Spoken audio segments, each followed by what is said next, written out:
Even without doing any activity, you can still manifest what you want.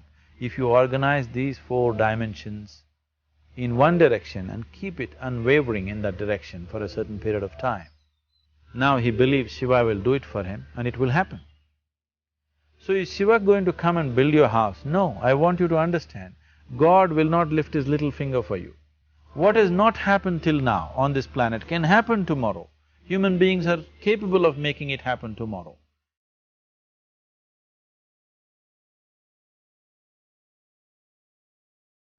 Everything we as human beings have created on this planet was essentially first created in our minds.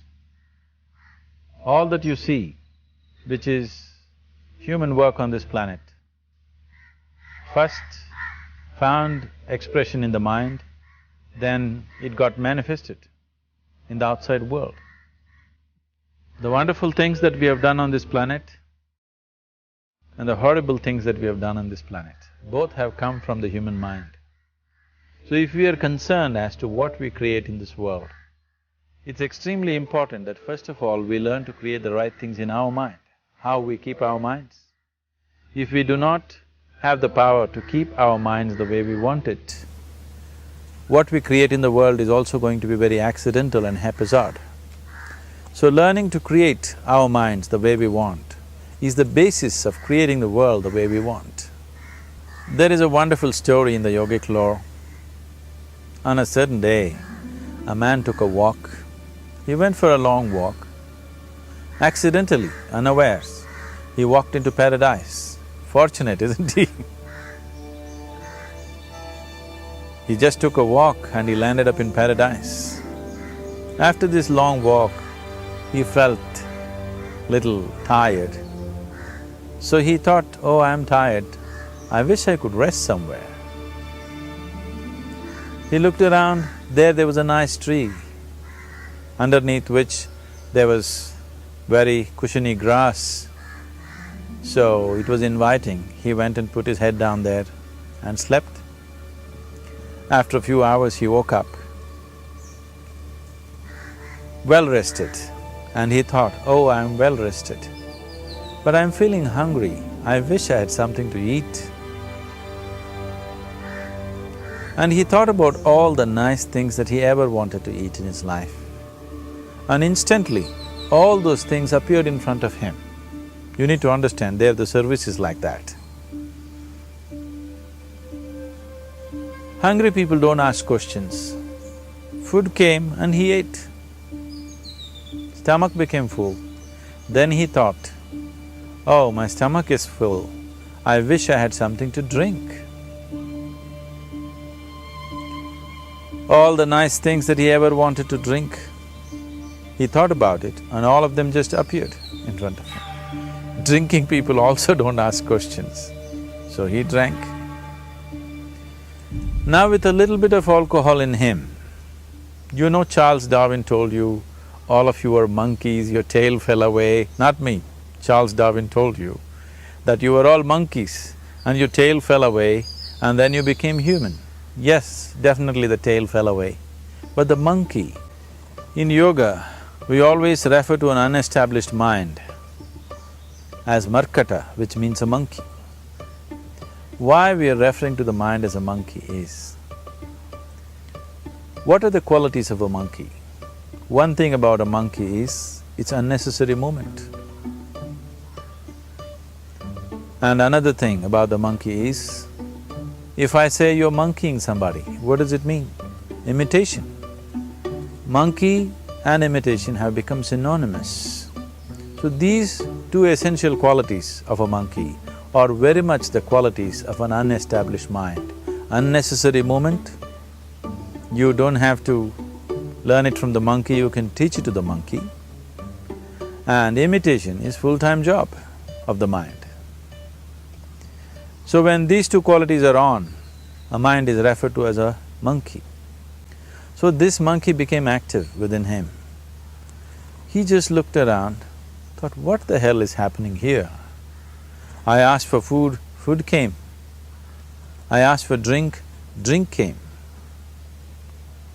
There must be ghosts around here. and ghosts came. Oh, the ghosts have come, they're going to surround me and torture me, he thought. Immediately the ghosts surrounded him and started torturing him. Then he started screaming in pain and said, oh, they're going to kill me, and he died. Just now he said he's a fortunate being. The problem is he was sitting under a kalpavriksha or a wishing tree. He asked for food, food came, he asked for drink, drink came, he asked for ghost, ghost came, he asked for torture, torture came, he asked for death, death happened. Now don't go looking for these kalpavrukshas in the forest. You can barely find a tree these days. A well-established mind, a mind which is in a state of samyukti, is referred to as a kalpavriksha. If you organize your mind to a certain level of organization, it in turn organizes the whole system. Your body, your emotion, your energies, everything gets organized in that direction. Once all these four dimensions of you, your physical body, your mind, your emotion and the fundamental life energies are organized in one direction, once you are like this, anything that you wish happens without even lifting a little finger actually. It would help to assist it with activity, but even without doing any activity, you can still manifest what you want if you organize these four dimensions in one direction and keep it unwavering in that direction for a certain period of time. Right now the problem with your mind is, every moment it is changing its direction. It is like you want to travel somewhere and every 2 steps if you keep changing your direction, the question of you reaching the destination is very remote unless it happens by chance. So, organizing our minds and in turn organizing the whole system and these four basic dimensions of who you are right now in one direction, if you do this, you are a kalpavruksha yourself. Anything that you wish will happen. But right now, if you look at your lives, everything that you have wished for till now, if it happens, you have finished. Everything and everybody that you have desired for, if all of that lands up in your house today, could you live with that? Once we're empowered like this, it's very important that our physical action, emotional action, mental action and energy actions are controlled and properly directed. If it is not so, we become destructive, self-destructive. Right now, that is our problem. The technology, which is supposed to make our life beautiful and easy, has become the source of all the problem that we are destroying the very basis of our life, which is the planet. So what should have been a boon, we are making a curse out of it.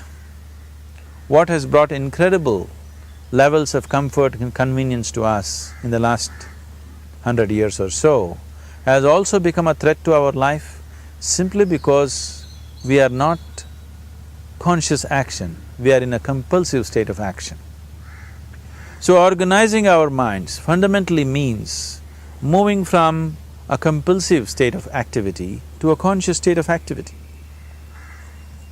You might have heard of people for whom they asked for something and beyond all expectations it came true for them. Generally this happens to people who are in faith. Now, let's say you want to build a house. If you start thinking, oh, I want to build a house, to build a house I need 50 lakhs, but I have only 50 rupees in my pocket, not possible, not possible, not possible. The moment you say not possible, you are also saying I don't want it. So on one level, you're creating a desire that you want something, on another level, you're saying I don't want it. So in this conflict, it may not happen.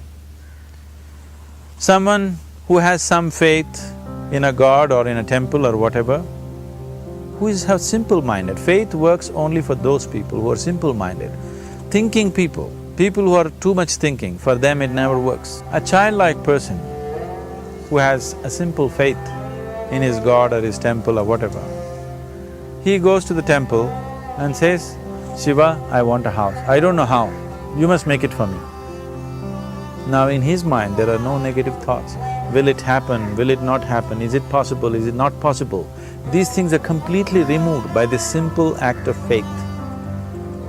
Now he believes Shiva will do it for him and it will happen.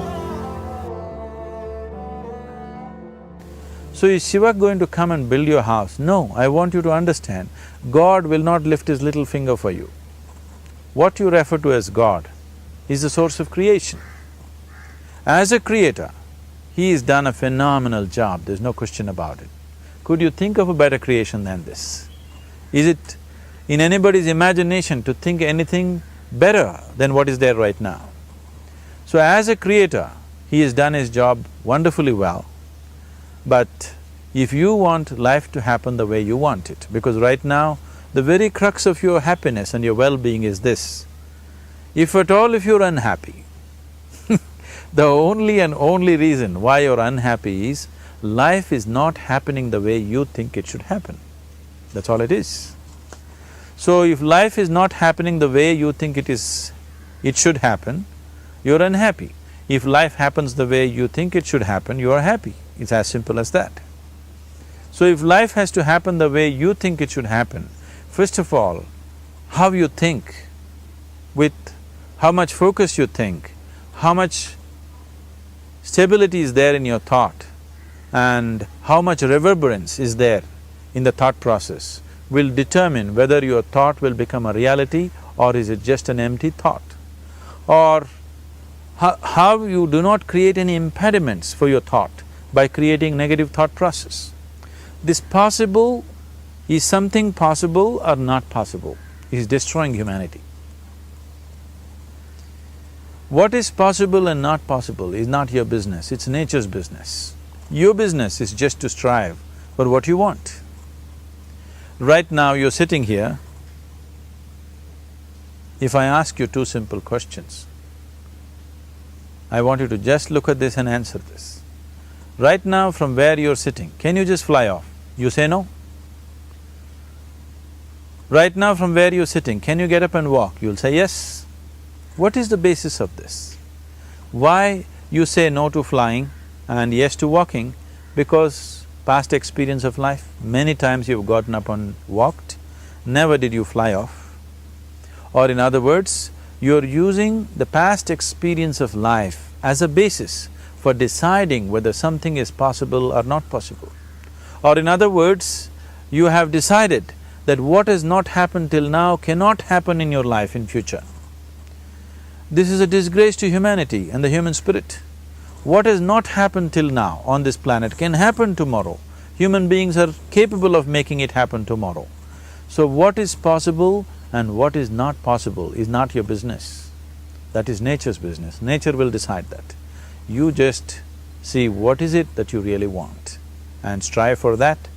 And if your thought is created in a powerful way, without any negativity, without any negative thoughts bringing down the intensity of the thought process, the first and foremost thing is you must be clear what is it that you really want. If you do not know what you want, the question of creating it doesn't arise. If you look at what you really want, what every human being wants is, he wants to live joyfully, he wants to live peacefully. In terms of its relationships, he wants it to be loving and affectionate. Or in other words, all that any human being is seeking for is pleasantness within himself, pleasantness around him. This pleasantness, if it happens in our body, we call this health and pleasure. If it happens in our mind, we call this peace and joy. If it happens in our emotion, we call this love and compassion. If it happens in our energy, we call this blissfulness and ecstasy. This is all that a human being is looking for. Whether he is going to his office to work, he wants to make money, build a career, build a family, he sits in the bar, sits in the temple, he is still looking for the same thing. Pleasantness within, pleasantness around. If this is what we want to create, I think it's time we addressed it directly and commit ourselves to creating it.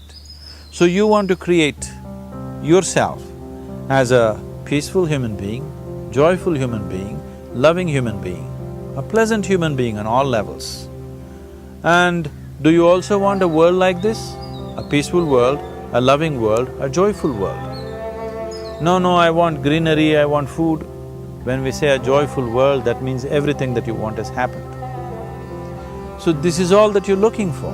So all that you need to do is commit yourself to creating it, to create a peaceful, joyful and loving world, both for yourself and everybody around you.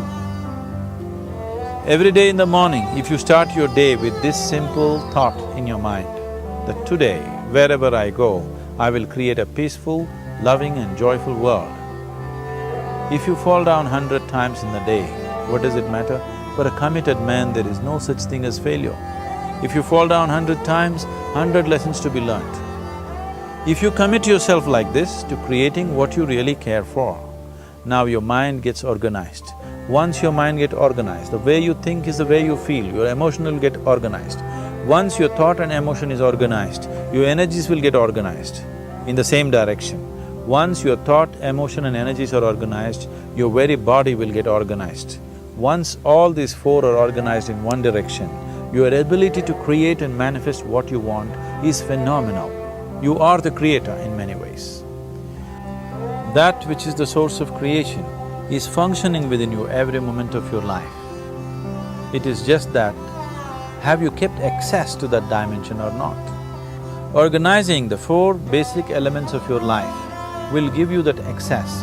There are tools and technologies to do this.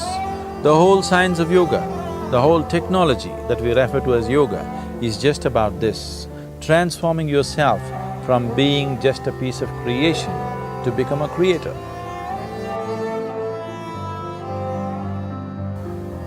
It is my wish and my blessing that every human being in this world should have this access to the source of creation within himself, so that he can function here as a creator, not just as a piece of creation.